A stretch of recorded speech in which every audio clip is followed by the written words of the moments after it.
All right. Attorney General Bill Barr joined Secretary of State Mike Pompeo yesterday in saying that Russia is likely behind the cyber attack on the United States, despite remarks by President Trump, who suggested China could be behind the hacks. Take a listen. From the information I have, I agree with Secretary Pompeo's assessment. It certainly appears to be the Russians, but I'm not going to discuss it beyond that. For more on this and China, let's welcome in the author of The Coming Collapse of China, Gordon Chang. Make sure you follow him on Twitter at Gordon G. Chang. Okay, Gordon, I had posited yesterday that everyone's pointing at Russia possibly to distract from maybe the enemy who really did this, China. Who's behind this hacking, and is there any evidence pointing towards China? Well, we know that the Russians perpetrated the attack, but that doesn't mean they're the only party. For instance, we have seen suspicious coordination between the Russians and Chinese on offensive cyber attacks. So, for instance, go back to September 2015, when China agreed with the United States not to engage in cyber hacking for commercial purposes.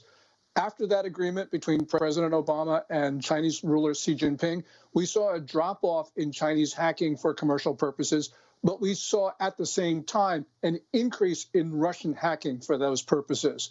So that suggests that maybe Moscow and Beijing were working together. And we know that the Chinese have worked with the North Koreans on hacking the U.S. So, for instance, the Sony Pictures Entertainment hack of November 2014, yes, that was perpetrated by the North Koreans, but those attacks were launched from Chinese soil.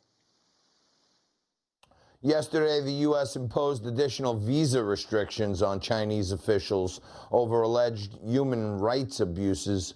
Secretary of State Mike Pompeo said the restrictions affected officials believed to be responsible for or complicit in repressing religious practitioners, ethnic minority groups, dissidents, and others. Last Friday, Washington also added dozens of Chinese companies to a trade blacklist.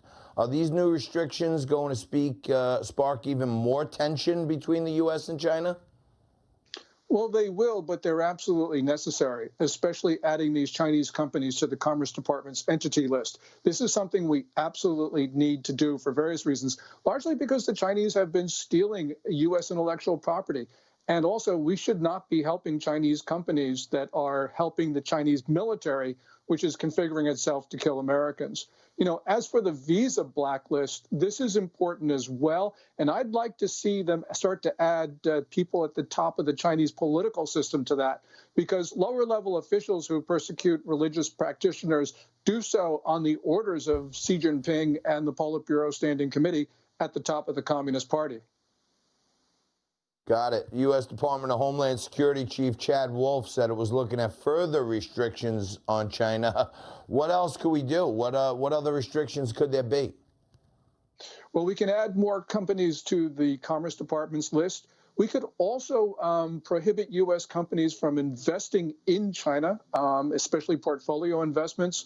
And we can start knocking Chinese companies off of our exchanges, which we are starting to do, which is a good thing because they're not complying with U.S. disclosure rules. So we need to make our relations, at least we should be reciprocal. I believe we should be cutting them all together because we should not be enriching a hostile regime that has declared the United States to be an enemy. You know, future generations are going to look at us Americans and say, why did we enable China to attack us? This is just plain wrong. Absolutely. When it comes to China, nobody does it better. Thank you, Gordon Chang. All right. You just watched Newsmax TV, America's fastest growing cable news channel, now in more than 70 million homes. You can get Newsmax TV on your cable system or check your cable guide. And if your system doesn't carry Newsmax, call them, tell them you want Newsmax TV, because we're real news for real people.